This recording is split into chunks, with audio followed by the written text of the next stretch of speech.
days after. So it's provided for. Then with regards to the local authority, the law also says that on the occurrence or in the by-elections occurs, that's when the voters' roll closes. I think what happened is having been in the elections fields for quite a couple of years, in our analysis, we noted that previously voters' roll would not close 2 days after the nomination, after the proclamation, or closing after nomination process. But this was one of the reforms that was put in place in 2018 in May. If you recall, there were some reforms that were put in place, and these are some of the reforms that actually were put in the amendment of 2018 May. And it brings us back to our concerns and our worry that any reforms pertaining to the law should not happen at a time that's so close to an election. I think this is why most people missed this particular reform because it came very late, and people were actually in the hype of campaigning, political parties, civic society, conducting voter education, and so forth. So it could be one of the reforms that for me was actually sneaked in. And now after the by-elections that were not held, I think for the past 2 years now, we found this reform now affecting a number of citizens. And in particular, like for me, it's because of COVID, there were restrictions in terms of movement, and also because of the centralization of the voter registration process in our country, where voter registration is continuous, yes, but it takes place at provincial and district offices of ZEC. And given the economic also hardships, it has been very difficult for citizens to travel or to go to register in those ZEC offices in a district level and provincial level. I'll give an example of people in Victoria Falls. They are supposed to go to Wange to register to vote. That's the nearest district. So it's about 100 kilometers apart. You also have Vilabusi, Cholocho, about 60 kilometers apart. So those are some of the issues that were really there in terms of not go and register to vote during the COVID pandemic, and also because of the lack of resources for transport and so forth. So in our view, yes, the law provides for that. It's very clear.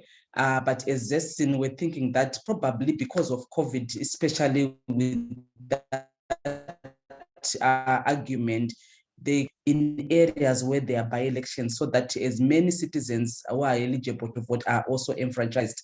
So that has been our recommendation, but we are yet to hear a response from the government and also from the Zimbabwe Electoral. The continued suspension of by-elections as well is also another major worry that we saw. While many countries managed to conduct elections in a number of countries, I think in total over 100 countries held elections last year, and in Africa only 22 countries held elections. So the suspension also was quite a bit worrying. Of course, the argument of health over other things was sound, but we felt that there were a number of measures that could have been put in place to ensure that we conduct our elections. And now it's 2 years in some wards and some constituencies without representation, which is quite a long time. And also the need to enfranchise people then becomes very pertinent. Because of that absence of representation, we need to have as many citizens participate in the impending by-elections as possible. I think for now, I'll pause here. Thank you. Back to the moderator.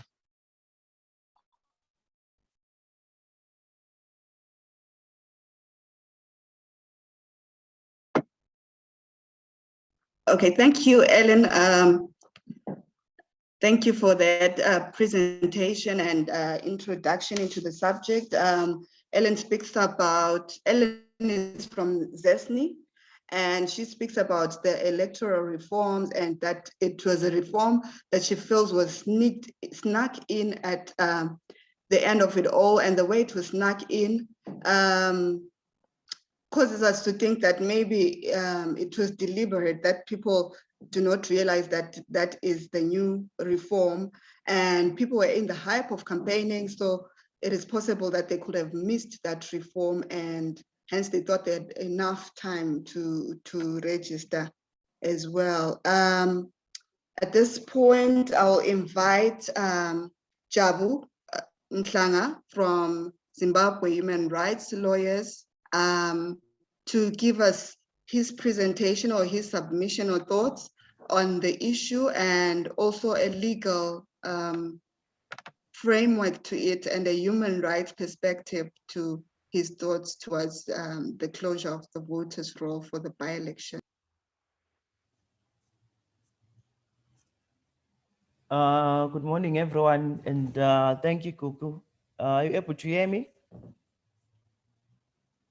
Yes, yes. Please go ahead. Okay. So, good morning, everyone.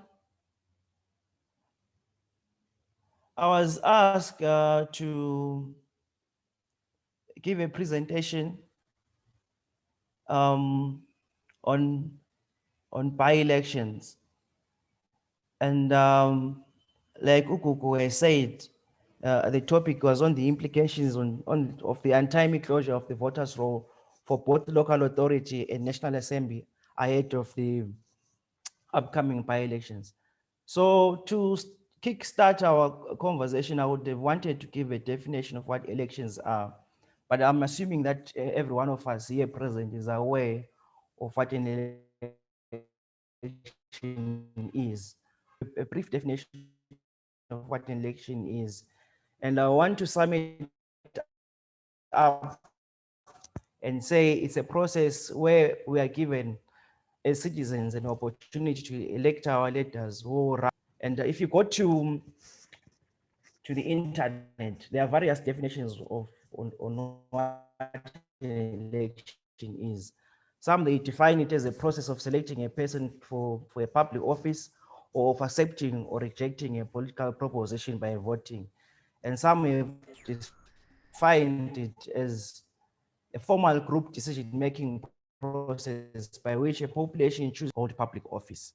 So basically, that is what a definition of an election is, from my understanding and from what others have defined it to be.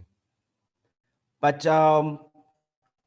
for purposes of our discussion on by-elections, I thought it was prudent to first probably maybe give of how our elections are conducted in Zimbabwe. And these are in terms of the Constitution of Zimbabwe. And in reference and in particular, we've got Chapter 7, that is part 1 of our Constitution, which outlines the principles of the electoral system. And they basically state that elections must be held regularly, referendums to which the Constitution applies must be peaceful, must be free and fair, they must be conducted by a secret ballot, they must be based on universal suffrage, and things like that.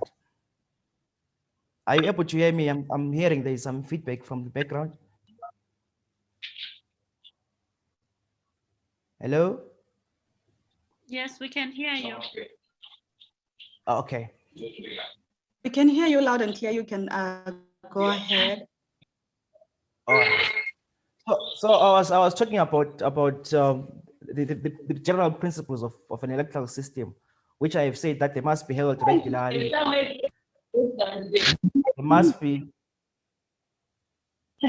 They must be peaceful, they must be free, they must be fair, they must be conducted by a secret ballot, there must be equality of votes and free from violence. So again, the Constitution also provides how elections and referendums are to be conducted, in particular the voting method to be used, the announcing of the results, the systems that are supposed to be in place to protect and safeguard the elections, for example, against electoral violence and electoral malpractice. So it also provides, that is our Constitution, for an Act of Parliament, which we are all probably conversant of, which is the Electoral Act, which actually prescribes for the conduct in which these elections and the referendums are supposed to be conducted. So it also provides for the timing of the elections. That is in part 2, section 158 of the Constitution. So basically, that is the general background on how our electoral system is supposed to be conducted in terms of the Constitution. Then I would also want, probably maybe before we go to the by-elections itself, to talk about the tenure of seat of member of parliament, which is provided in terms of section 121. So you find that section 121 provides for instances where a seat of a member of parliament becomes vacant. So you find, for example, it becomes vacant where there's a dissolution of parliament, or where upon a member resigning from his seat, and in particular, the one that probably may be brought about this proclamation, that is in terms of section 129, subsection 1, subsection K, where it states that if a member ceases to belong or to be a member of a political party of which he was elected to be a parliament, of which maybe a number of our parliamentarians ceased to be members of parliament because of that provision.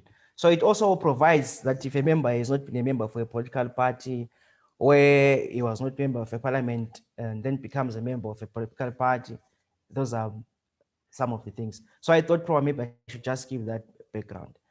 And then on by-elections themselves, by-elections are provided in terms of part 2 of the Constitution, in particular with section 159, which states that whenever a vacancy occurs in an elective public office, which is established in terms of the Constitution, other than an office to which section 158 applies, the authority charged with organizing elections at board must cause elections to be held within 90 days to fill in that vacancy.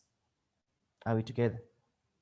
And we also have the Electoral Act, which also is informed by the provisions that I have mentioned of the Constitution, section 159. And we have got the Electoral Act says that in the event of a vacancy occurring among the constituent members of the National Assembly, otherwise through a dissolution of Parliament, the Speaker shall notify the President and the Commission of the vacancy in writing as soon as possible. And the President shall, within a period of 14 days after, publish a notice in the Gazette ordering a new election to fill the vacancy in the same manner, which with any changes that may be necessary as provided in section 38 in regard to the general election. So this also is informed in terms of the current proclamation to why we should be having these by-elections. But having said that, you would remember that Priscilla Chikuma, sometime in March last year, she announced a suspension of electoral activities. And she said that it was in view of the president's declaration of the global coronavirus as a national disaster. And in her statement, the statement was made in reference to an upcoming by-election of Ward 16 of Chireti Rural District Council, which was scheduled for the 4th of April 2020. And it applied to parliamentary as well as local by-elections. So having said that, in terms of section 39 of the Electoral Act, subsection 2, and in terms of the Constitution, subsection 159, elections or by-elections were supposed to be held in the event of a vacancy within a period of 90 days. But that did not happen because of this proclamation that I have mentioned. There are different schools of thought of that suspension. There are some who are saying that the suspension was justified. There are some that are saying the suspension was not justified. But our position as an organization, if you remember, we actually mounted an application to challenge that suspension, and the judgment to that application is still pending up to today. So for purposes of this discussion, I would leave this debate to some other platform.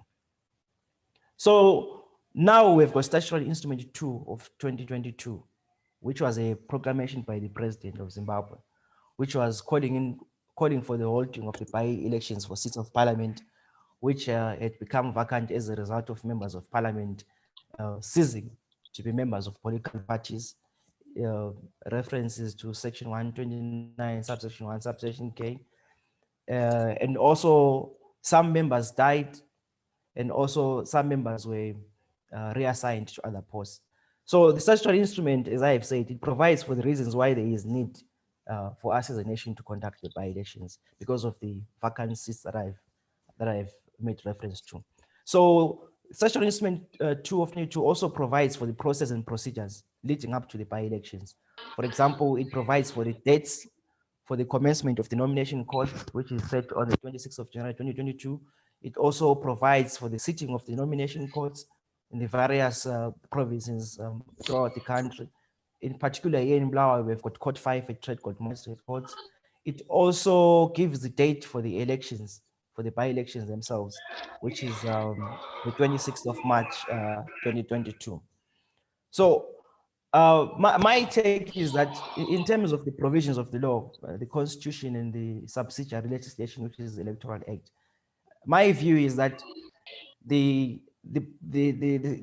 promulgation of, or the proclamation of the statutory instrument is in terms of the law. But however, there are challenges that probably maybe we might need to discuss, which actually have a negative impact on the proclamation itself. So you find that the closing of the voters' roll, which has been a bone of contention, it's in terms of the law. But you will note that because of the current obtaining challenging environment that we find ourselves under, there are challenges which are presented by the closing of the voters' roll. You would note that, as I have mentioned, election activities were suspended in 2020. That suspension itself meant that a lot of things were suspended. Voter education, voter registration, and other ancillary and related things were actually compromised or suspended, if I may put it that way. Even when it comes to voter registration, you find that public gatherings were banned, movement of people was actually restricted. Even some of the offices that provide some of these services, which are ancillary to the registration process itself, like the Home Affairs Department, the Births and Registry offices, were closed. But this actually fit into that voter. You have to be a citizen of this country, and how you acquire citizenship is via a registration process. So you find the issue of birth certificates, the issue of IDs and things like that were actually affected, as I have said, because movement was restricted. And some organizations, some departments actually closed. So the closing of the voters' roll itself, as much as it is in line with what in terms of the law, there are these challenges that I have presented. And you find that some of these parliamentary seats that became vacant as a result of recalls that were. But you find that as of now, there are some recalls that are still that were challenged are still pending before the courts, and they haven't been decided by the courts as to whether the recalls were proper and the recalls were not proper. So now, imagine the situation where these recalls, these appeals, somehow successful, and already we have gone through a by-election. Already people have been elected, and someone is saying that I was not recalled in a proper manner, and for some reason or another, because of the pending appeals, they cannot contest or participate in these current by-elections. So it presents a tricky situation. And also, we as an organization it filed an application which is still pending. I'm advised that it's going to be heard on the 25th of January 2022. That speaks to the prisoner's speech to vote. So already, remember, the closing of the voters' roll means that as from now going forward up to the by-elections, no one is going to be allowed to register. So should this application be successful, then what happens to the rights of the prisoners? Should they want to participate in these by-elections?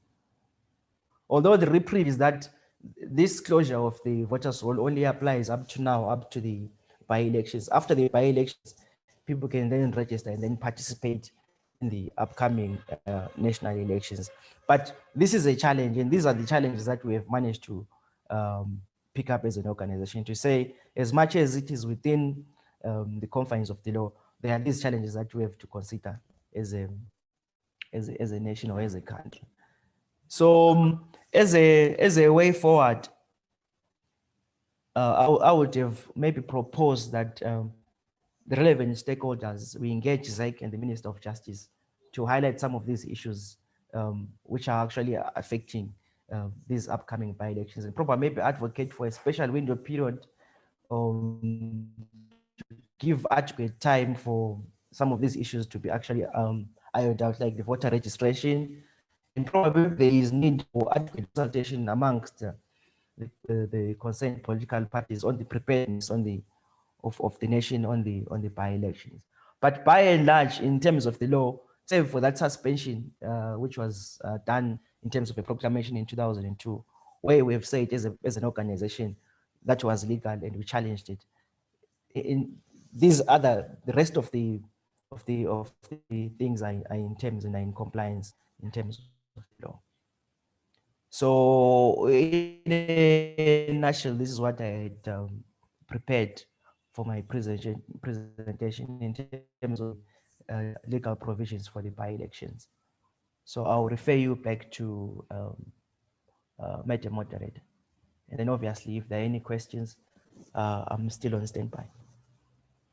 Thank you very much for that presentation, Jabu. I felt it was filled with a lot of legal information, human rights, and thank you for that. I saw a hand up. I'm not sure if there's someone who would want to ask, but I think we'll reserve some time after all the presenters have presented. Then you can write your question down or your contribution, then we'll have an opportunity to contribute. If you would like to contribute through the chat box, please feel free to utilize it. We'll also read everything that's contributed in the chat box after the presentations. So what I got from your presentation, Jabu, was that as Zimbabwe Lawyers for Human Rights, you contested and you did file an application to challenge the suspension of the by-elections, which was announced by ZEC in looking at the COVID pandemic being the major deterrent to holding the by-elections at that time. And I think a lot of civil society organizations challenged that as well in their spaces and advocated for an earlier date, which did not happen. And in December, the 24th of December, the president then fixed the 26th of June and then the 26th of March as election date. So looking at that, you also mentioned the right of prisoners to vote as well. And also considering that the voters' roll has already been closed and the TLHR has submitted an application or filed an application in connection with the right of the voter to the right of the prisoners to vote. I don't know how that is going to go on since the voters' roll has already been closed, or a special provision might be provided for the prisoners as well, who might feel also have a right to participate in these elections and elect the candidate that they wish to represent them. You also mentioned that even though you would consider the closure of the voters' roll to be in line with electoral laws and everything was followed the right way, you do question some of the procedures, such as in the case where the registrar's office, for example, was closed during the time when maybe first-time voters, all those who needed registration to participate in the elections, could not go to the registrar's office to obtain the documents that they need to register to vote. So those are some of the issues that, although it may seem it was lawful,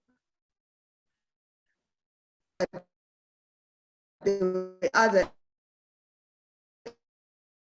issues that impeded citizens from actually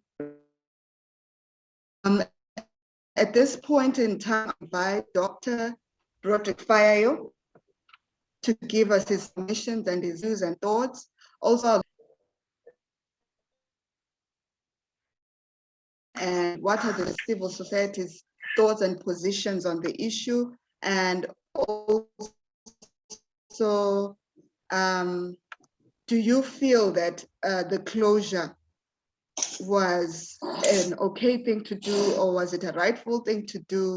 And do you feel that the citizens have been given enough time to register to vote, and then they can enjoy and participate fully in the electoral process?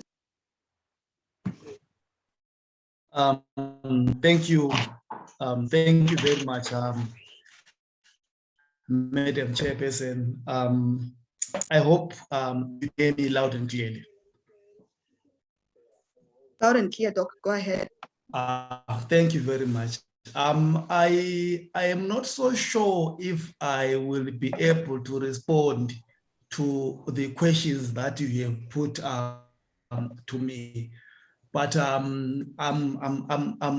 I'm going to do is that I'm just going to say what I want to say, and then you will determine whether I responded to the question that you are saying, you put to me or not.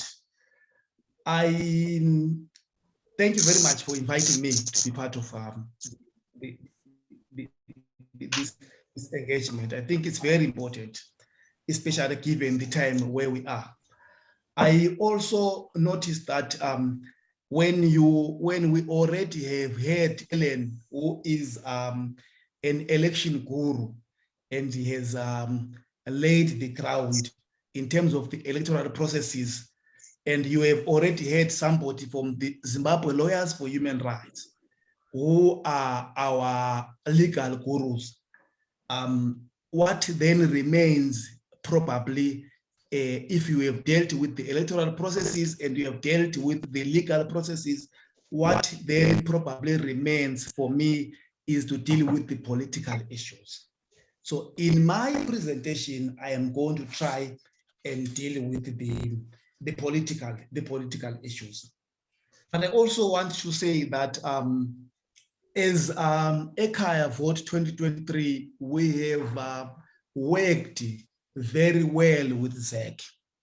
We have a very beautiful working relationship with ZEC. Last year, we had a number of beautiful and progressive conversations, and we want to be able to continue with those conversations even up in 2022. So whatever blow we are going to throw at ZEC, I think they should just take it as tough love. We raise these things so that we try and alert them to, because our thinking is that their office is a very important office in the electoral ecosystem. And it is therefore very important that they hear everything that is being said by the ordinary Zimbabweans. Having said that, Chair, I want to say, I want to put to you or the table 3 perceptions that we think are very important about the manner in which things are and the view as we go towards 26 March 2022. But before we deal with those perceptions, I want to preface this by saying a few things that we are having these conversations within the confines of the electoral environment. And it's important that we also try and understand the importance of elections in Zimbabwe. So in Zimbabwe, Zimbabwe views itself as a democracy. And there are many, many models of democracy. But what is important, especially when we look at the liberal kind of democracy or the so-called aggregate kind of democracy, what is so important is that the prominence that is put to election, to the extent that others actually say that elections are at the heart of democracy. We also understand that they are not sufficient, but they are very, very necessary when it comes to issues of democracy. But why are elections important? Why is it so important that we have elections?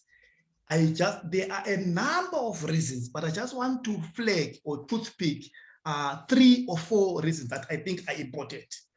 The first reason is that when we have our elections, we want to make our government, whether it is a local government or a national government, when we have elections, citizens have a role in making a government. What it simply means is that at a local level, at a local authority level, the government that is there should mirror the aspirations of the citizens. It should not mirror the aspirations of anything else. It should mirror the aspirations of citizens. It should reflect what exactly the citizens want, and that should be reflected in our government. So we use elections. Elections are an opportunity for us to make and constitute those governments. But again, elections provide an opportunity for us to elect our representatives. There are a number of models of representatives. They might be trustees models, there might be mandate models, but the most important thing is that when we then go to an election, basically we are making a statement as citizens that these are our representatives that are going to represent what we aspire. These, whatever it is that they will be saying, be at a local level or national level, it represents us as the residents. So it becomes very important that we are involved in that election as citizens. But also we have these elections so that we can influence policies. So different political parties, different individuals mirror different policies. So we have an opportunity when it comes to elections as ordinary citizens to go in there and say, this is the kind of policy that we're looking at, and we think that this person that we're going to elect or that we're electing represent these policies. And finally, my thinking is that when we go for election, basically we are trying to build legitimacy.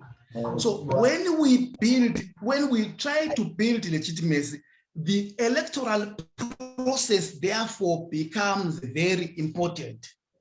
So when we begin to have doubt on certain aspects of the electoral process, then the legitimacy of the process of the election and the legitimacy of those elected are thrown into disarray. So when we go for election, actually, our trust is to try and make sure that we are actually building elections. And I also want to say that in a democracy, there are a number of institutions that are very important. But I just want to pick 2 institutions and try and explain briefly how they are important. The first institution that I want to talk about is judiciary. In a democracy, the judiciary is important because we view it as the ordinary people. The poor view it as an equalizer.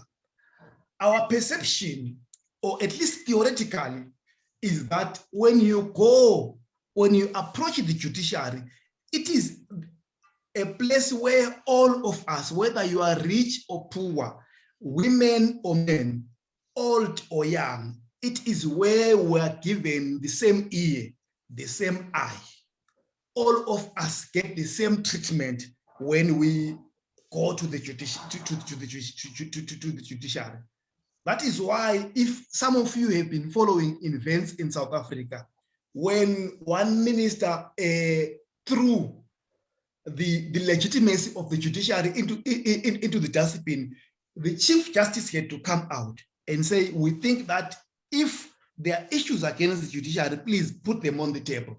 Let's not just have insults, because the judiciary is a very important institution. So when all of us have a problem, our expectation is that when we approach the judiciary, we will get a fair attention.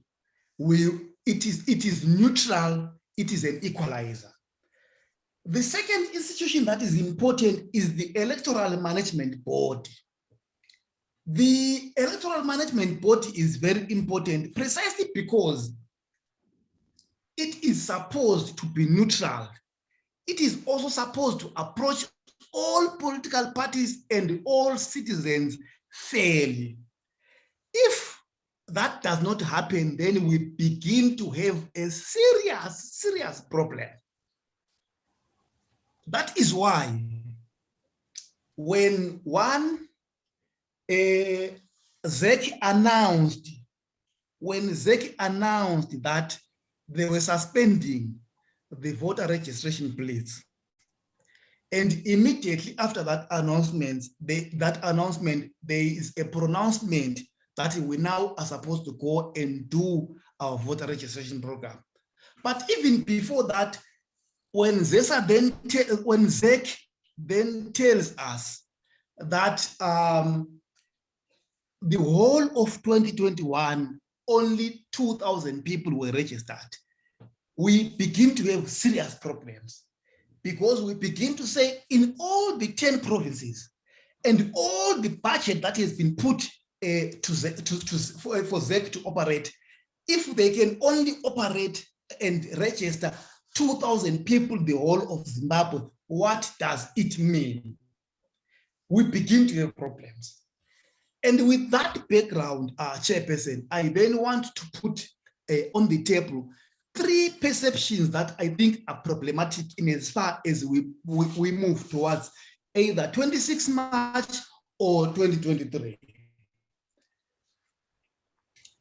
The first perception, Chairperson, is that there is a perception out there that ZEC is deliberately, ZEC as an institution that is supposed, 1, to be engaging in voter education, 2, in voter registration.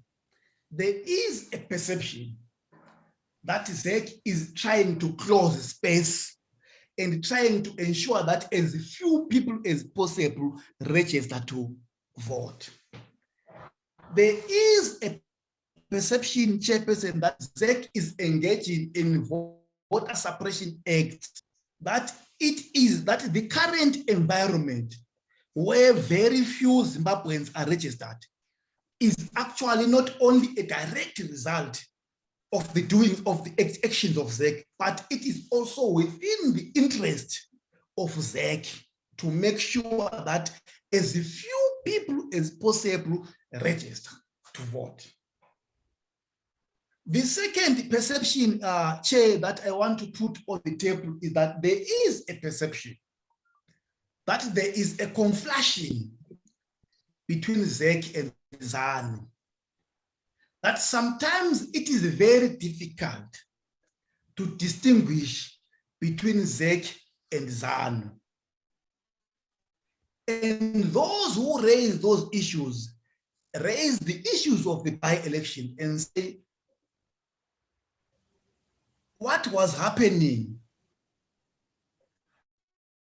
We used COVID to try and make sure that we run away from having by-elections, because We run away from having by-election, but also to run away from having voter registration and voter education programs. And all those things are within the interest of the ruling party. There is also, Chairperson, a perception, as I conclude, that 26 March is likely to be a miniature of 2023. That 26 March is actually being used to test the waters for 2023. To the extent that there is even, Chairperson, a very wild suggestion that probably when others are busy celebrating that the Owen Ncube has been relegated from being a minister, he is actually being redeployed to go and ensure that whether people like it or not, they vote for the ruling party. And our thinking, Chairperson, is that these perceptions are not good perceptions for our electoral ecosystem. They are not good perceptions for the of our elections. They do not give people the confidence that they are going to be responsible for making their government. They don't give people the confidence that what they are going to say in the ballot box is going to be reflected when representation comes out. They are not confident that the policies that they want to vote for in the ballot box are the policies that are going to come out in terms of the results. They are not confident that there is going to be any legitimacy in these elections. With brief words, Chairperson, I thank you.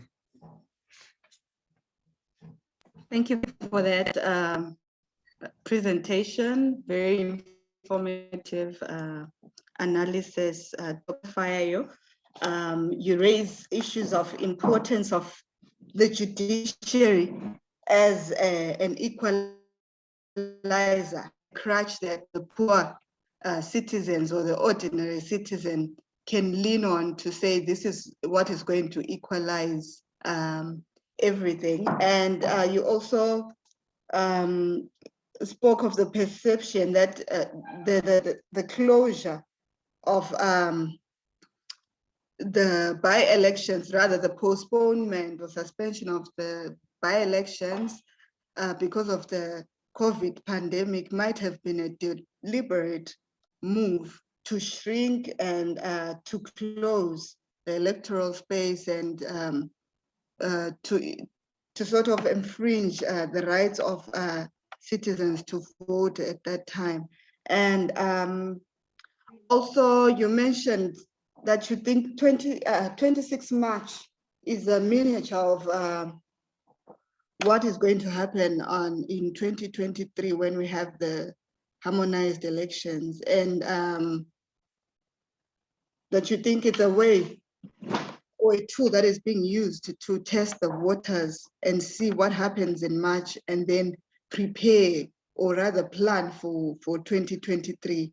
We have a comment in our chat box. Someone, Tandegile was agreeing with you, says, true Fayayo, 26 March is a way of testing waters. No voter education and registration centers were very far away. Thank you for that contribution.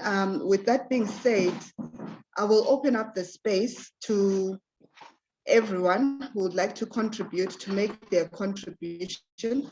So you can show by raising up your hand. Okay, sorry, I'm just being told that our other guest is in. So before we go to that level of opening up the space, I'll invite Kelesile, who is also an aspiring candidate in the upcoming by-elections. I will give her the chance to speak on the side of candidates. How do they feel? Do they feel that they're ready for these elections? Do they feel they were done timelessly? And what are her feelings as a politician and as an aspiring candidate? for the House of Parliament. Thank you, Chele. Thank you so much, Kuku, for inviting me. Good morning to everyone. On my side, looking at these by-elections that are coming, I'm ready because already I was on the ground because I was recalled. I didn't stop working. I continued working the constituency. So to me, I'm ready, like, even if they come tomorrow to me, Angla Valo, because I felt like I was recalled, yes, but I was wrongly recalled. So why should I punish innocent citizens who voted for me in Pumula, even though I could not give them enough of what is happening in Parliament, but I could help them here and there, attend everything that was happening in the constituency, because they are innocent people who didn't say they no longer interested in army. Someone out there decided to use 129K to recall me. So I continued working the constituency till today. I'm still working. Looking at a situation whereby all of a sudden the president proclaimed, all of a sudden they closed voter registration. I think he abused to the Zimbabweans out there, because I still remember when we launched the Ekaya vote, we were promised that we were going to have please voter registration. All of a sudden, everything was closed due to COVID. And then in January, when they're opening, I think they just opened 1 week or so. There was a proclamation. After 2 days, they closed again for a new voter registration, of which, looking at izinto zangikhona, we feel ukuthi somewhere, somehow, we are not safe as Zimbabweans. We are not following a constitution, because we should follow a constitution, even though, yes, I totally agree with the first speaker that there was policy whereby they were saying soon after proclamation, 2 days, offices, they will close for new voter registration. But in this case, we're looking at everything that happened. So far, so good. According to the law, if vacant within 90 days, they should call for a by-election, of which it didn't happen. It happened after a year. So I think every process, it's not under a constitution. We ran away from the constitution because there are things that happened during COVID. That should have lama by-election but but all of a sudden they are now trying by all means to follow electoral spaces, after president, because this they should have done that within 90 days. Even the time when the ZEC announced they are by-election due to COVID, we were not told, okay, that's missing. Now, people must start to register. They will start to voter registration, because going out there, realize they don't even know by-election. They don't even know city vacant due to recalls, due to due to they don't even know. So one way or the other, I feel by-election day to us, I fair. Mina kimi ngathi ifair, but abanye ayikho fair to them. Mina ngathi ifair khona ukuthi bengivele ngiku-ground, but in terms of processes, they are not being followed. There are no processes followed, because looking at each and everything, like what the other said, like what Mr. Mhlanga said, there is a case, a pending case. All of a sudden, the what or the the constituents being vacant. What if that person wins? Then already Tina Soto, as the nation, as Abantu, what is happening to the judicial system? What is happening to ISEC? ISEC is aware of that there is an appeal, there is this and that, but all of a sudden they declare that constituents or what vacant. Are we not at the same time setting a wrong precedent? Because what happens today, next time, are you going to challenge it? Whereas you are not ready to follow the constitution, you are not ready to follow our procedures, our elections. I think even though we are prepared, but there are loopholes in these by-elections, whereby we need to look at a broader picture. Our by-elections now are right or are wrong, but to me, are wrong because okunye kwangikhona okufanele ngabe kuyenzakala kuyalandelelwa akulandelelwanga. Thank you very much. Thank you very much, who's a candidate for Pumula. Maybe just to clear out, I didn't introduce you as a candidate for which party. If you are free to say that, which party are you now with? Okay, thank you very much. I'm still with MDC Alliance, Advocate Nelson Chamisa. Okay, thank you. I think we will clear. All right, thank you. You mentioned ukuthi abantu bemakhaya, they don't even know about by-elections and that there were recalls. They don't even know ukuthi kwaba lama recalls that happened in 2020. They don't even know that there will be by-elections on the 26th of March. They don't even know that there will be a nomination court on the 26th of January. So how are they to participate? It generally means that they will not participate because they are in the dark about this, which presents an opportunity for us as civil society, as media organizations, to figure out the information, but which I also think might be too late right now because the voters' roll has been closed. So yeah, but it presents an opportunity going forward.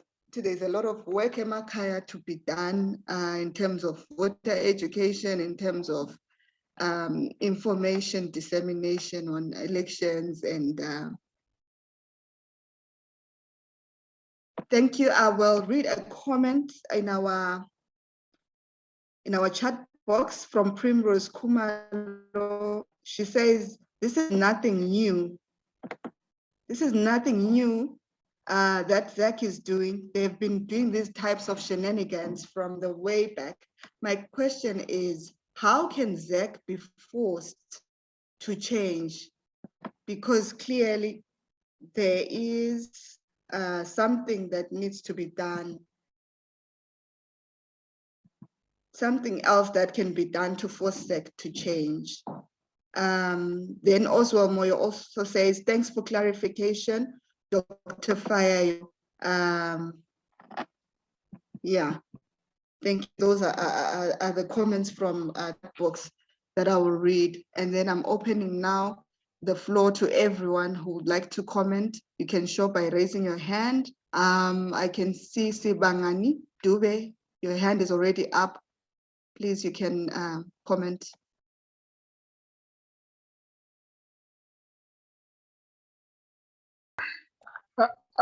Hello, can you hear me? Yes, we can hear you. Hello. Okay.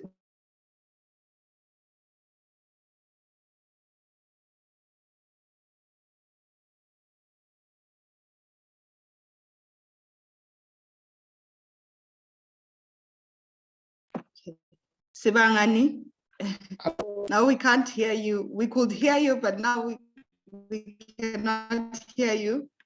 Okay, can you hear me now? Now we can hear you. Oh. Please go ahead.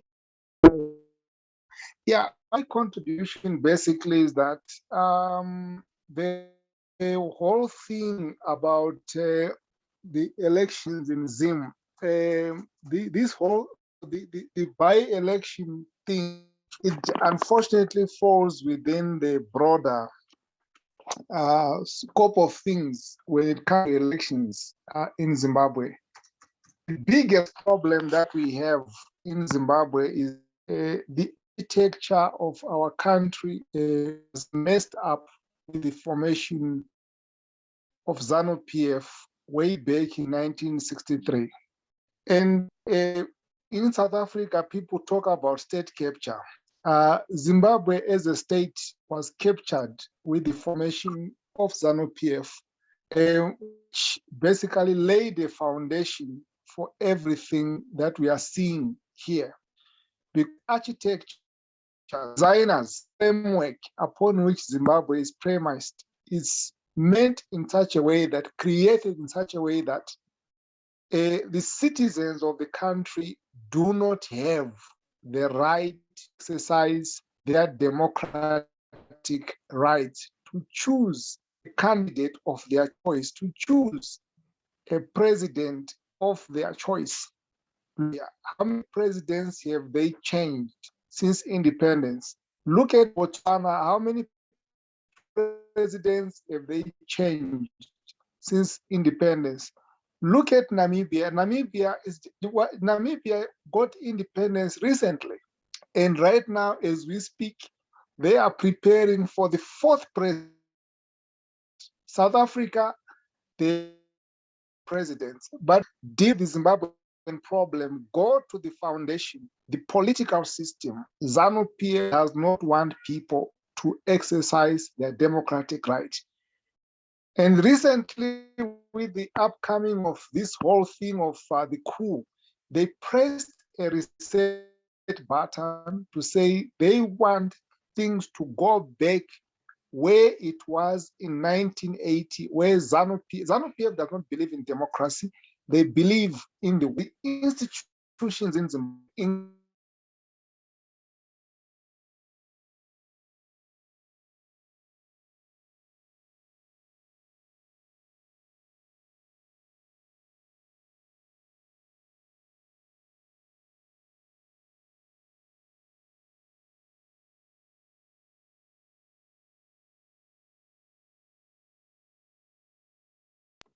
Sibangani, we can't hear you anymore. I don't know if he's having challenges with his network. And even at presidential level, Zimbabweans need to be given the space to choose a president of their choice. But unfortunately, the system is captured. The solution lies in saying, how do Zimbabweans uncapture what ZANU-PF designed way back in 1963? If we are able to find a solution to that, then we are going to have the Zimbabwe that we want, where everyone participates and they're able to change leadership. People are suffering, Zimbabweans are suffering in Zimbabwe and outside, simply because of what ZANU created as a foundation. And that's where the problem lies. Thank you. Thank you for that contribution. Sibangani talks about state capture and how he views that ZANU-PF has really captured the state. ZANU-PF has captured Zimbabwe, and yeah, I will ask Tandiwe Moyo to contribute. Hello. Hello. Can you hear me? Hello, Tandiwe. We can hear you, but your voice is a bit low. We can hear you, but if you can get closer to the mic. Yeah, I'm closer to the mic now. Hope you can hear me. Hello. Hello. Loud and clear now, Tandiwe. You can go ahead. Okay. Meaning I put you put this station as the community and the long point with the Kamutavula by election. Abantu abaningi abadizida voter. Why? Because the registration centers are very far away from where they stay. So they wanted mobile registration centers in communities so that they can register agents. So now, voter education. Nobody knew that there was an election. There would be a by-election.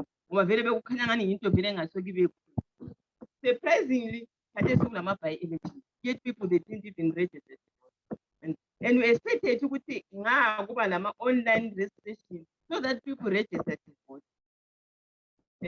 Kube indaba ye-by-election ePhumula and Nkulumane, where indaba lelo kusema-court. How can the seat be vacant and indaba yakhona ingakapheli kuma-court? We expecting ukuthi indaba le qedwe kuma-court then ama-seats la sesiba vacant. So esikhathini zananzelela ukuthi ama-elections lawo, ama-by-elections lawo inspire your state with the testing the water for 2023 election. Sizabona kuzaba le-voter apathy ngenxa yokuthi abantu abarejistanga ukuvota, and obvious they-win ngoba abantu abaningi abarejistanga ukuvota. Thank you. Okay, thank you, Tandiwe, for that. You also mentioned something that hasn't been spoken about, online voter registration. Ukuthi ingaba into engaba khona yini. Ufayo in his presentation also spoke about confidence. Ukuthi because of the way things have been done and carried out, the voter registration, the voters' roll being closed, and the registrar's office being closed due to COVID-19 and people not being able to access ID documents so that they can register to vote, and the by-elections being postponed, that is causing ukuthi abantu bengabi confidence. Like, there's no confidence in the whole process, the electoral process. There's no confidence in the laws, in the procedures, our elections, and there isn't even confidence, illegitimacy. So thank you, Tandiwe. I will invite Lezina to, I see your hand is up, to contribute.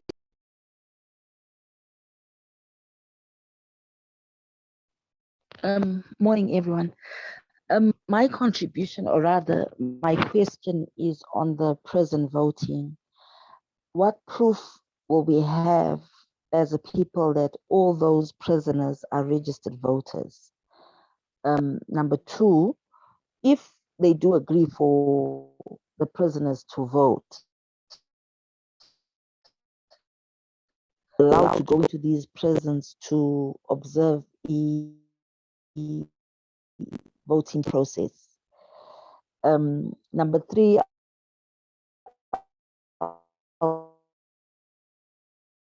go money and Mulala. It's a case that's in court, but those seats were declared vacant.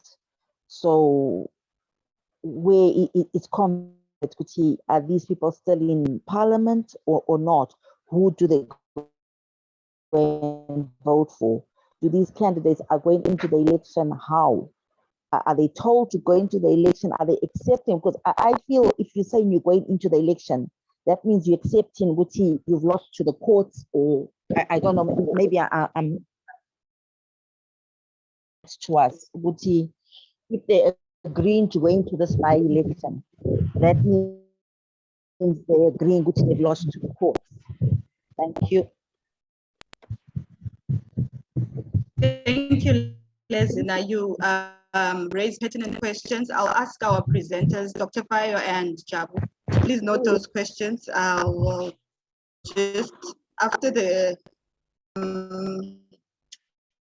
you also spoke about the prisoners voting. I think if that application is approved, then there will have to be measures that are put in place to make sure it goes smoothly in terms of them voting and having observers, monitors, and everything like that.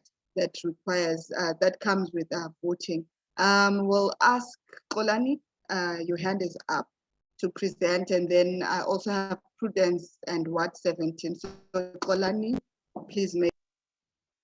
Thanks very much, Chairperson. Two questions from me. One to Dr.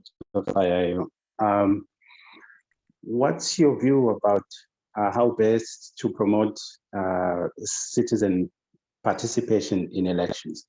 Let's assume that the stance taken by ZEC that they are simply announcing by operation of law the cutoff dates for when people could still register for these particular by-elections.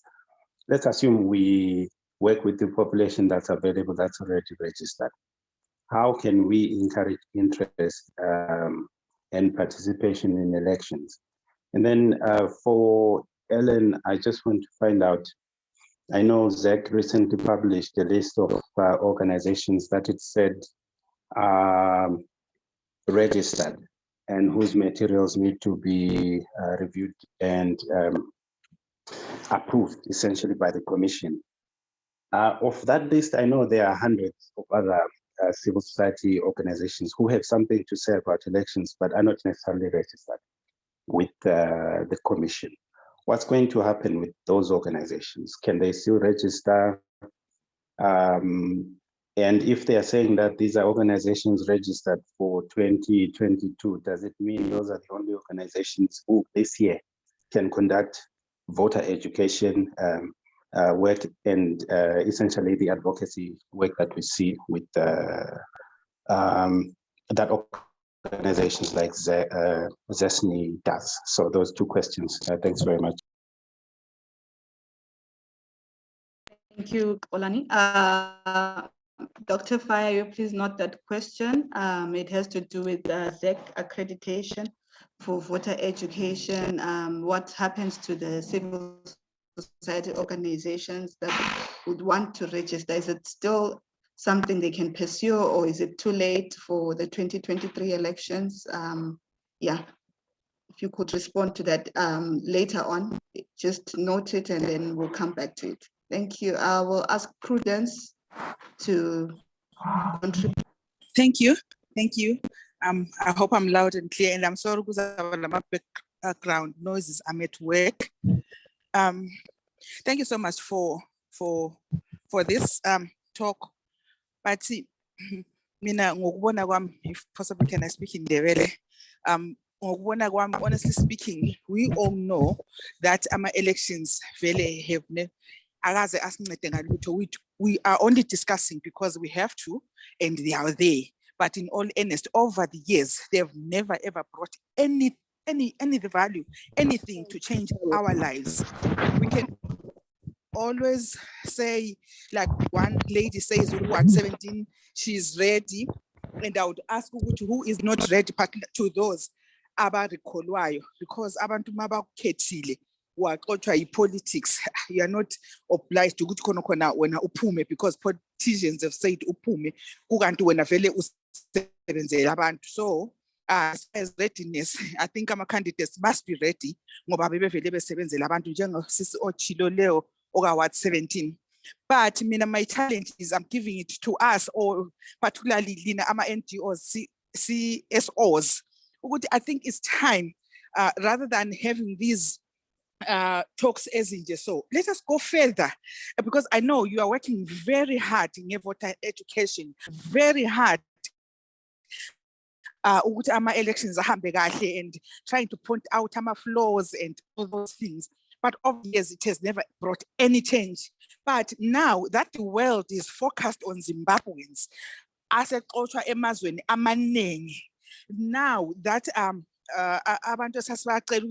monitor, we're saying elections were free and fair, are the ones who are saying go back to your home, everything is fine. Can I ask us, particularly CSOs and NGOs, to come to these organizations and ask for uncedo lwabo to oust, to make elections asebenze? If elections engasebenzi, can they do something else? In all earnest, since 1980, like somebody said, developed flower from 1980, and 2017, it was just another reset. Can we go a step further? Sichinje is indlela yokwenza ngoba ama-elections will never ever bring any change in Zimbabwe. They will never ever help Zimbabweans. Zimbabweans have tried their best. Nyamangala abantu kokhona batshona besithethisa. Buyelaneni kimi. We have tried. I mean, I travel all the time to come and vote. People have tried to change status quo as Zimbabwe, ngama elections, but it will. So guys, as we are organizing these meetings, think something else. How best can it be done? Ama elections or utshintsho lube khona eZimbabwe. Ngiyabonga kakhulu. Thank you. Thank you so much, Prudence, for that earnest and honest contribution. Prudence is giving us her thoughts. She feels that elections will never work and voting will never work in Zimbabwe, which echoes said Dr. Fai, people have lost hope in the process of voting. I mean, the electorate has just lost hope and confidence in the process, and will it bring out positive outcome? So which affects the way they participate when there's elections.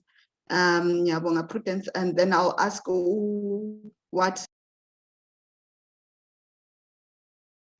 Sanibonani lonke. Ya mina ngizakhuluma ngolimi lukamama. Yazi masikhuluma ngendaba yama-elections sikhuluma ngokuvalwa kokuthi khathesi abarejistele ukuvota for by-elections, sikhuluma ngama-elections, local government, sikhuluma ngama-elections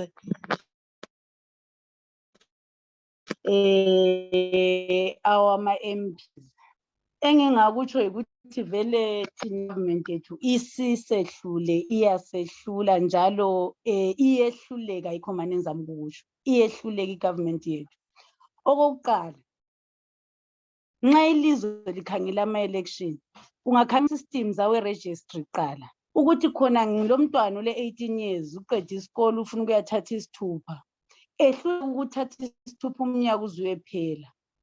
Uzaba kwazi njani ukuthi ulelungelo lakhe lokuthi kumele ayo-register anelise ukukhetha umuntu amfunayo? Mina ngikhangele ukuthi ngihlale ephumula. Kule registry housing office lapho kuthathwa izithupha, lapho kuthathwa ama-birth certificate, ama-burial order. Umtshina wokuthatha izithupha ulomnyaka, I think is now.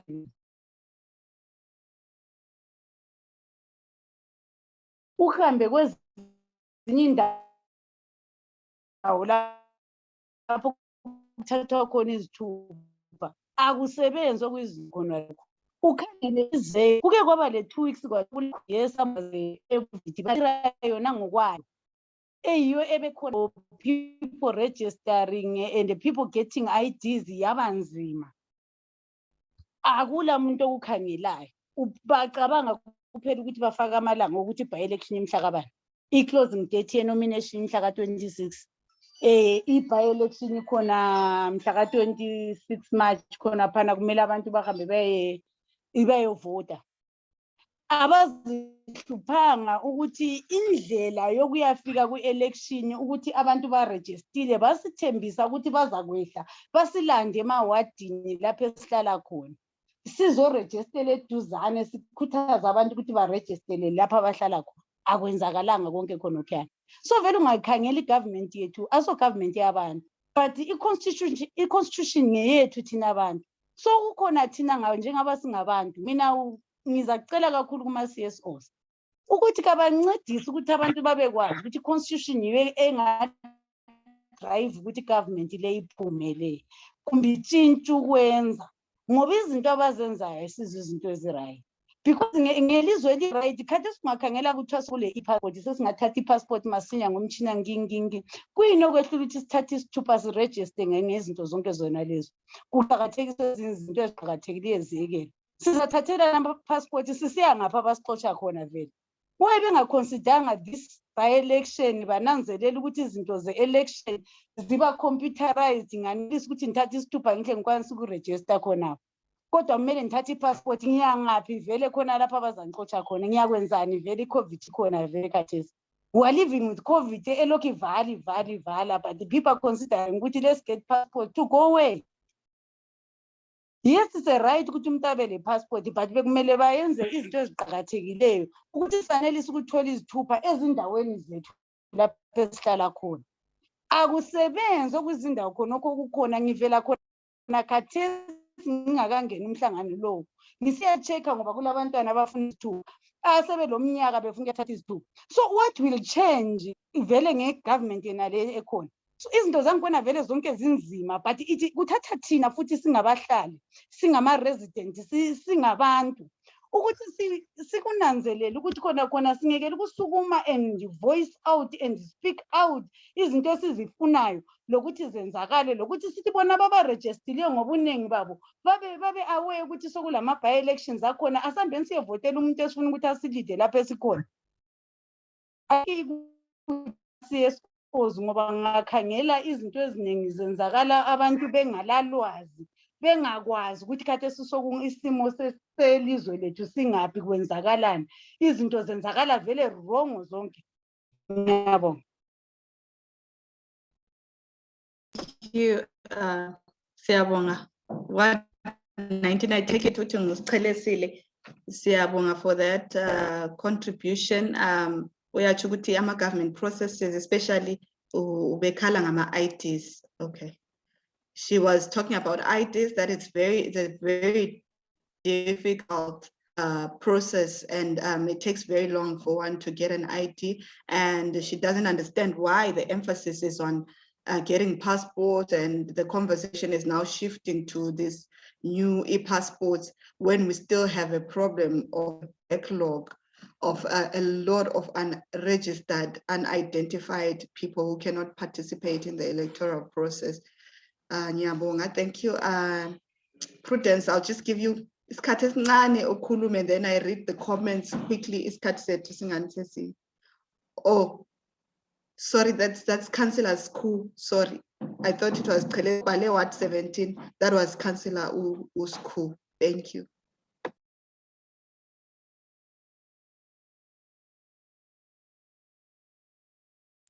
Sorry, could you look and raise your hand from that time? No, please, Dingomunye. Okay. Sorry, I Thank didn't you. put Thank you, down my hand. Prudence. I'm sorry about that. No problem. Your hand was still up, so I thought you wanted to contribute. Okay, thank you. I'll just go through the chats, chat box, and then allow Dr. Fayo, if he's still in, to respond to some of the questions that were raised or put in his closing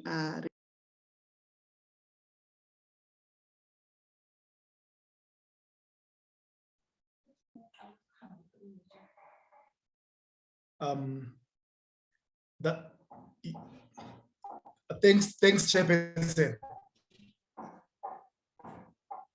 Thanks, Chairperson. I think there were a number of issues that were raised. I think I'm trying to group them, and I hope that in trying to group them, I would have dealt with everybody. But my thinking is that in Zimbabwe, unfortunately, the only route that we have in making a government, to try and make a government, like I said, whether it's a local authority or it's a national government, the only route that we have in terms of ensuring that we are represented at the government level, be it local or national, is only through elections. We have no other way of dealing with these issues besides elections. Any other way has very tragic consequences, and we might need to try and reconsider all those others. But my thinking is that right now, as Zimbabweans, we only have one way, and that's elections. So we need to make sure that where we think that the system is a problem, we need to try and fix it.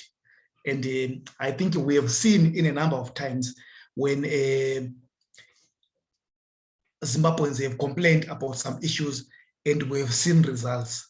I think it's possible for us as Zimbabweans to continue fighting, continue doing our advocacy work, and we will get our results. That's what I think. Also, I know that the issue of the list was thrown to my sister Ellen, and I'm sure is going to sufficiently deal with that. But I just wanted to say that we have seen recently that this is not. This has been something that has been done. It's now something that is now common with government institutions. You will remember was it in Harare, or it was a national thing where we ended up having to get away. We had a list that was released of people that had registered, of organizations that had registered, and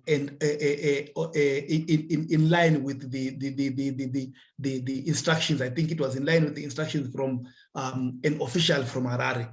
So there were other organizations in Harare that registered, and that list was released. And now we see the same thing with the ZEC releasing the list again, to say we have organizations that are registered with ZEC, and these are the organizations. I don't know why they released the list, but my thinking is that, or what I want us to be cognizant of at the back of our mind, I think we should try and ensure that these government institutions do not use these lists to say to some of us, shut up. Because what you then get is an institution where they're saying, no, we have these organizations that have registered. If you have not registered, please shut up. I think we need to make sure that we avoid that. But secondly, we need also to avoid a situation where indirectly an institution like ZEC is precisely saying, you see, we have the right to register these organizations, but because we also have the right to register them, we also have the right to deregister you guys if you don't do what we want. So it might actually be a threat to say, all of you guys that are registered, we know you. This is what you said you are going to do. And if we see that you are moving out of the line, we will deregister you. But also, it is also a divide and rule strategy, where the preoccupation with a number of us now is to say, but you are registered and you are not registered. Go and register. Why are you doing this when you are not registered? Go and register. And then instead of doing our work, deviate us from doing our work. And that's what I think about the issue of the list. And then you see, part of the challenge, and I think it's a big challenge that we have as Zimbabweans, is that we have electorate and not active citizens. We have electorate and we have people who think that their role, their duty, their obligations start and end when they have elected somebody. And my thinking is that probably this is the work that civil society needs to start to do now, to ensure that we have active citizens.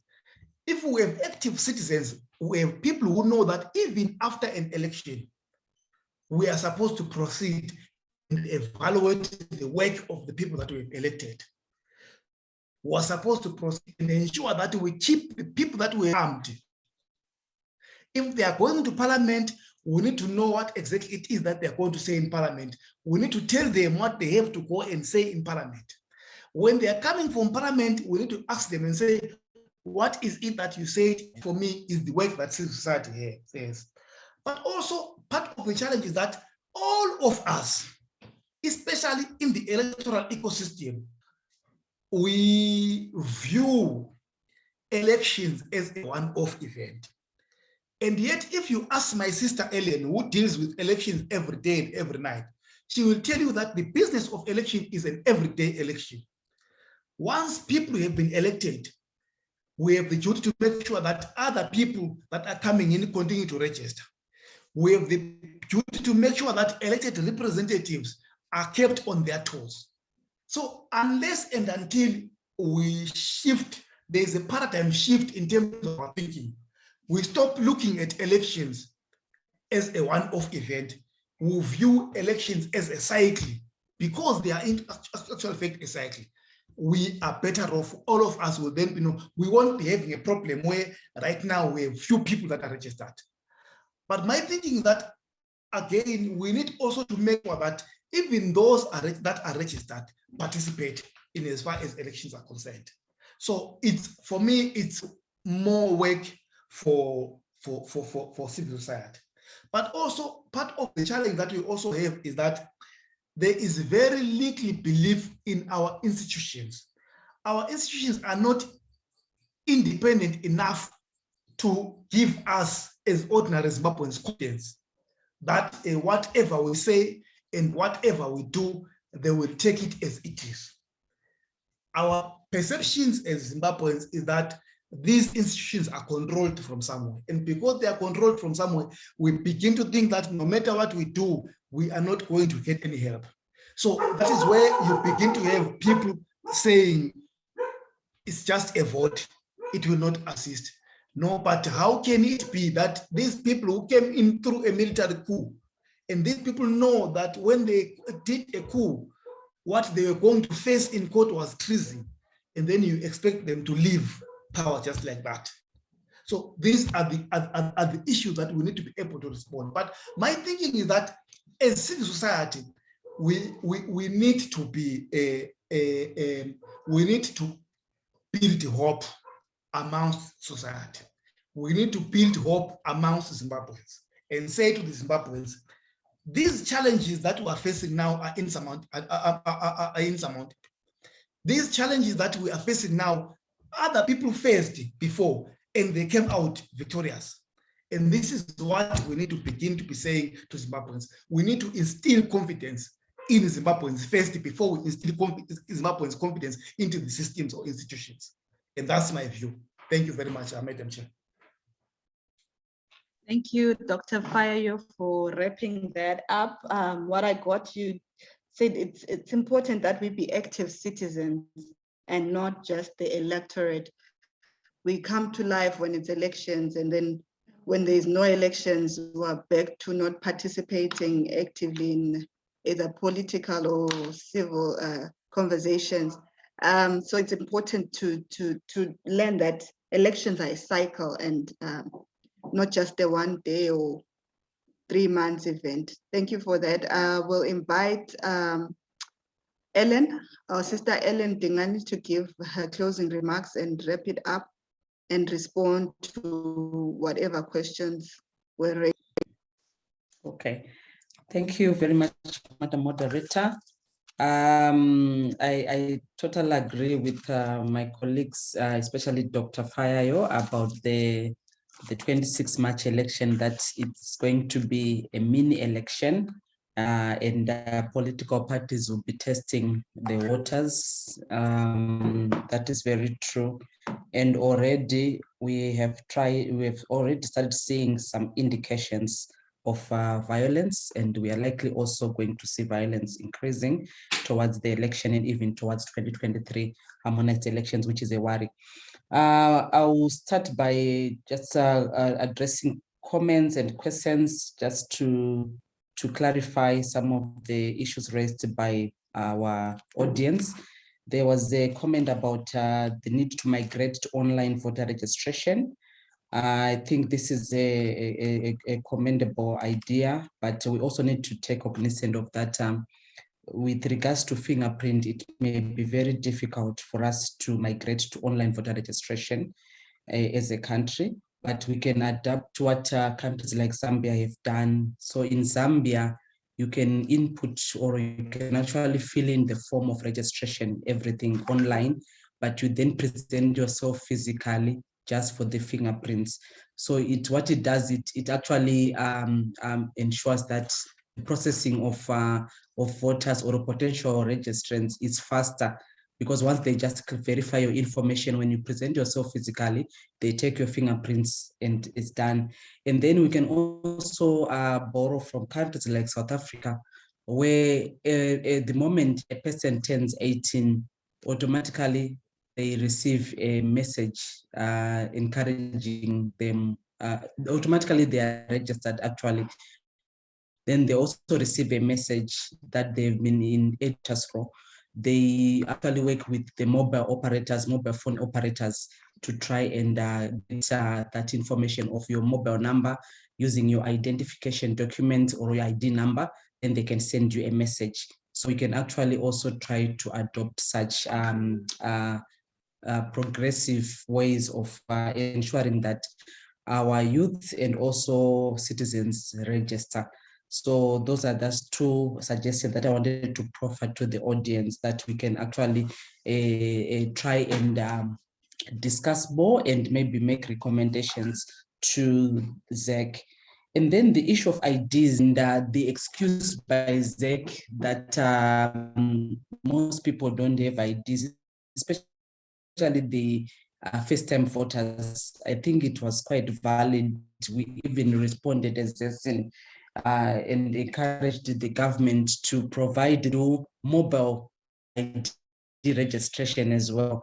But unfortunately, to date, nothing has been done. And now we have by-elections, meaning that a lot of people are going to be disenfranchised for these by-elections. However, we still think that there's need to mobilize citizens to go and register to vote in the continuous process for other processes that are very critical, like the delimitation process, which is scheduled for some time end of this year, and also trying to continue to push and lobby the government to provide the necessary resources to the first-time voters and first-time registrants, especially youth, to get IDs and register to vote. So I think that can still be done, and civil society has a key role to play in advocating for that to happen. So the blitz that is now scheduled for the registration blitz that is now scheduled for February, we need to ensure that the civil registry indeed have decentralized mechanisms and provide IDs to those who have lost their IDs and also to those who do not have IDs. About cases that are currently in court, I think that one, as Zimbabwe Lawyers for Human Rights, I think is best placed to assist in responding to that one.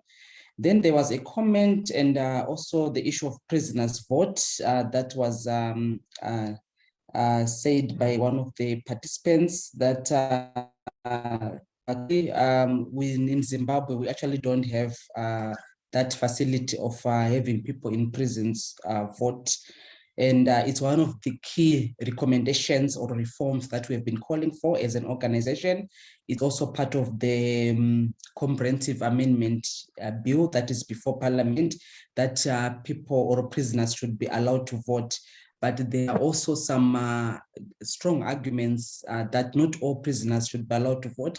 Maybe those that have short sentences or those that are not on life imprisonment, because those on life imprisonment, the argument is that they should lose some of their rights as they are prisoners. So these are strong arguments, but we think that the fact that our constitution is very clear that all citizens are supposed to vote, I think it's one thing that we should ensure that we enfranchise and we provide those facilities for all citizens. And also, in addition, we are also calling for the reinstatement of special voting. We used to have special voting in previous elections, in 2013 in particular, and it was removed because it was, ZEC actually said it was a nightmare in terms of administering special voting. But we think it's a very good and progressive reform because it also was that even those who are on duty on election day, nurses, doctors, and so forth are also able to vote. And even those in special services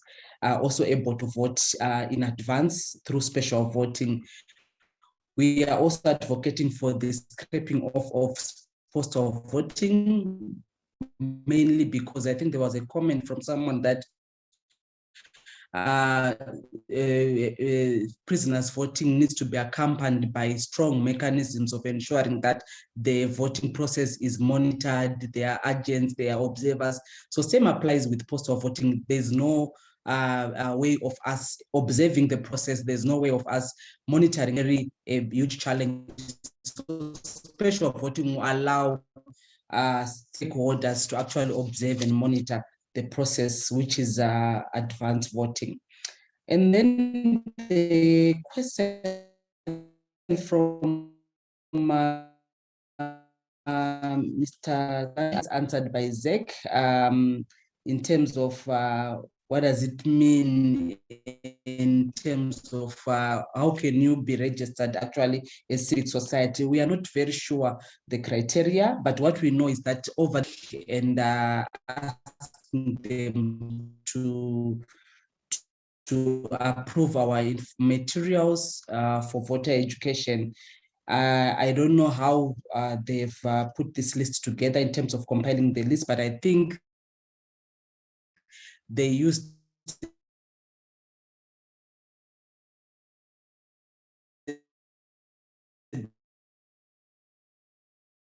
materials. We hope to submit them today for ZEC to approve. And we have been doing this if in the past elections.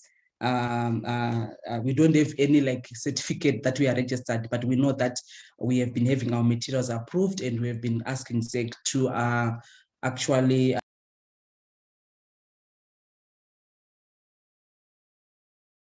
we need also to interrogate whether we want an extension, whether we want people to continue to register to vote for an election, and for how many days after proclamation, and how can we circumvent these challenges that were noted previously of people being buzzed in some constituencies.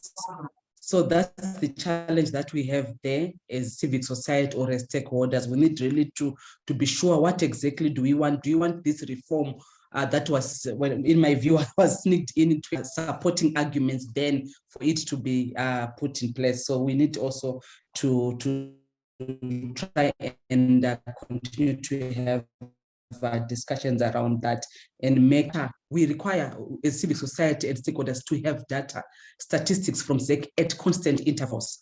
So whether it's registration, people should have access to data at provincial, constituency level, ward level, so that even as civic society, we also know where to target our efforts and what interventions to take in terms of encouraging citizens to go and participate in elections. In view of the delimitation, this data will be very, very critical, because in areas where voter registration will be low, or provinces where voter registration will be low, for example, they are likely going to lose some constituencies and even wards. So the data is very important for us to be able to have targeted advocacy or targeted civic and voter education interventions in those particular areas. And then finally, also to ask and call ZEC to ensure that they build the confidence, in as much as the Doc Fire, you said, as stakeholders, as civic society, we should build the confidence of citizens to participate in elections. I also think that in addition, ZEC has got a key role also to play in building that confidence and trust.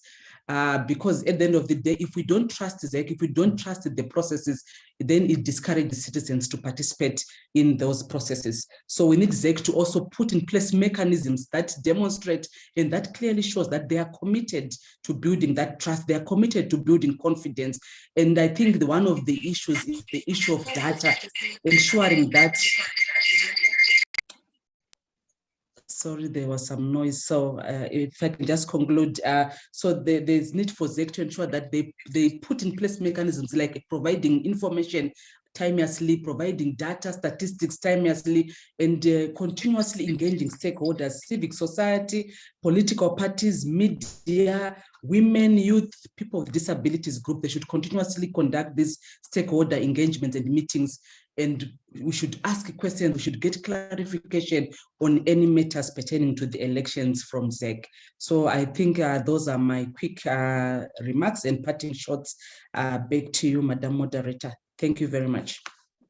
Thank you very much, Ella, for that packed wrap up. We'll give our other two speakers, Jabu Mhlanga from Zimbabwe Lawyers for Human Rights. I hope you're still there. And Uschelesile, please just briefly just wrap up for the sake of our time, and then we close it down. Thank you. All right. Thank you, Madam Chair. Can you hear me? I can hear. Please go ahead. Okay. All right. On the issue of pending cases, I would say that it's not a challenge that is peculiar to our context only, but it's a national crisis which can be attributed to a myriad of factors. There are allegations that probably maybe some of these pending cases, the delay in delivering some of these judgments, it's either strategic for whatever reasons. Some are alleging that it's because we're dealing with a compromised judiciary, and some are alleging that it's because we don't have an effective and efficient case management system that would actually track a case from its inception up to its finalization. So it's not an issue that is only peculiar, like I have said, to our context, but it's a national challenge. Probably maybe as a part short, what I would want to say is that on the legal fraternity or on some of these legal provisions, probably maybe there is need for us to be strategic and be creative around some of these legal implications, and we should be able to navigate around some of these legal minefields. Other organizations or other institutions, which I will not mention, have managed somehow to sort of like maneuver around some of these legal minefields and achieve whatever they would have set out to achieve. So the starting point I would want to say is that maybe for us, there is need for us to be constantly be aware of our legal operating context as to what the current legal provisions are saying, and also be able to think and plan ahead and envisage some of these legal provisions that probably this is in the next 2 or 3 months, we might face such a legal provision. So I would say, because in terms of the law, we say the law protects the vigilant. That means it's up to us, the citizens, to actually make use of some of these legal provisions. Because the Constitution as it is just a document that is lying there, and you can use it for whatever, even for, I will not want to mention, up to us to actually pick it up and demand some of the rights or the provisions that are there in the Constitution. So as a parting shot, I want to end with that note. Okay, thank you so much, Jabu. I think we had him clear. It says that let us use the legal provisions that are there to protect us, to help us enjoy our rights. Let us use the Constitution, let us use the laws that we know to challenge whatever occurrences that we think are not rightful and are not just. Thank you for that, Jabu. I will ask Umama Uchelesile, from Pumula, who's an aspiring candidate as well, to give her parting words.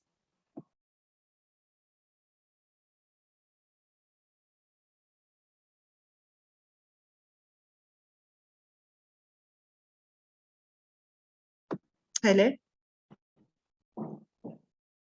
Is she still here, Chele? Okay, looks like she is not here in the room with us anymore. So I'll just go through a few comments that are in the chat box, and then we close the meeting down. Right. Ketiwe Chuma says, I think Dr. Faye has made it very clear that while people are busy celebrating the exit of Misha, a lot is happening on the ground. CEOs have a lot of work to do. Then thanks to Celestine, but it will be better to explain clear which sections of the Electoral Act and Constitution were not adhered to. What other measures have you put in place to ensure that there is constitutionalism in where the elections are held as a candidate? Unfortunately, she won't be able to respond because she's no longer in the meeting. I am interested, Senziwan Ndlovu says, I'm interested in understanding the implication of publishing the list of approved organizations for voter education in the country. Has tied on that. The conduct of ZEC has, this is from Constantine Ofu, MYDI. conduct of its own actually discredited and affected the credibility of the electoral process.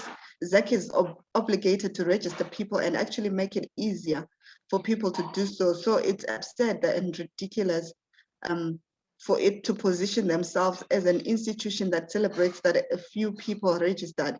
Even to see the permanent secretary for information and publicity actually laughing at the efforts by citizens to encourage people to vote. Thank you, Dr. Fayo, for raising critical points on the actions of ZEC and the political implications of their conduct. Thank you for that comment. And Portia M says, I commend the courage and efforts that have been made by Cele Mhlanga, I think it's Mahlangu, regardless of her being recalled. If we had a lot of such leaders, then residents would definitely not going to feel the negative impact of these recall vacuums that they bring. But it is unfortunate that a lot of residents and even local authorities are feeling the pressure left by the gaps as far as service delivery is concerned. So this issue is really an issue that has to be addressed. As the brother from ZLHR said, these recalls have been constitutionally postponed, and I feel a lot of stakeholders agree that they are long overdue, and as a country has already opened up sectors. Yes, that's from Portia M. And Prudence, Zimbabwe is a one-state one-party state. Elections have proved that. Okay, and Persis Banda, accountable democracy is what the people of Zimbabwe want right now. Unfortunately, it is now sort of a norm to play hide and seek or brain teaser with citizens of Zimbabwe. Zimbabwe is broken, that is Prudence. Councillor Moyo is raising pertinent issues that are very worrisome. Persis Banda. Lexi Tab, I think, okay, she was clarifying that she's Councillor's coup. Or let's come out and have our voices heard. That's from ITEL P37. Michael Ndiweni says, for our experience, you apply at ZEC and attach your registration documents with an objective that indicates that you do voter education. For more information, please inbox. That is a comment from Michael Ndiweni. I think he was saying that in response to Polani, who asked what is needed to be accredited or to register for voter education as an organization or as a CSO. So you can also inbox Michael Ndiweni for further details, but basically it's your registration documents with your objective in the education. Thank you. I think someone said I'm back. Is that Yes. okay? Okay, just Okay. in 2 minutes, Tele, can you please give your closing remarks? Yes, Kuku. Thank you very much again, Kuku. Okay, thank you very much, Kuku. What I'm happy about is that people now know what is really happening, and people are following each and every event. So to the CSOs, I'd like to say, ezinye izinto asingaziyekeleni nje zisenzakala, let's challenge them knowingly ukuthi nxa let's say into enje iprocess enje ayenziwanga, let's go out there and challenge the judiciary system, because ngibona ngani some of the things esizimisayo is that city is captured, yes, but what are we doing, Tina, as abantu and as politicians? So let's go out there and try by almost to challenge them. No one omkhulu udlula ilaw. Ilaw should be followed. The constitution should be followed. Ingabi followed through nxa kuyikuthi ifuna ukusuthisa so and so. And coming to a point whereby the councillor said abantu right now baqakathekisa ezinye izinto eziphandle, looking at issue birth registration, ID lokuzeni, ivaliwe, but they want abantu ba-register, they want ukuthi abantu bavote, they want ama-youth avote, but ama-youth they will feel threatened ukuthi sivalelwa phandle, because most of them but ngikhona bethatha izithupha last year and this year, and last year and this year ibe hard for them ukuthi bathathe izithupha. So out there asikhulume nini singathuli, si-continue nini siya-register ukuvota. Our bigger picture is 23. By-election is there, is coming, asivume is coming, but let's look at the bigger picture. Where is 2023, whereby uprudence engasoze akhala ukuthi siyabuya sivote, but it's not changing. Let's go out there and change. Thank you very much. Thank you, Cele. Thank you for your final words and your parting remarks. In closing, I would like to thank each and every one of you who participated. Thank you for your active participation and for all your contributions towards this very important and pertinent conversation. And this is part of a series of discussions and online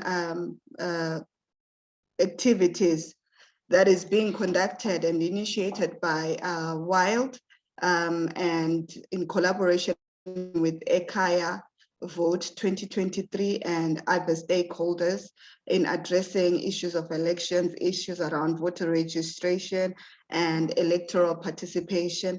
And we do hope that you'll join us in our upcoming events and interventions, which we will let you know ahead of time to join if we're having discussions online or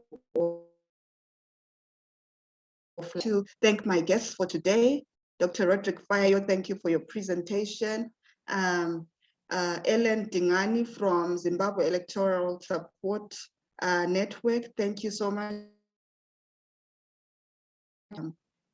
Presentation, and also our legal representative, our legal person from Zimbabwe Lawyers for Human Rights, Uchabu Nhlanga, thank you so much for your presentation and your time. And also from Tuskelesile Mahlangu, thank you so much for your presentation.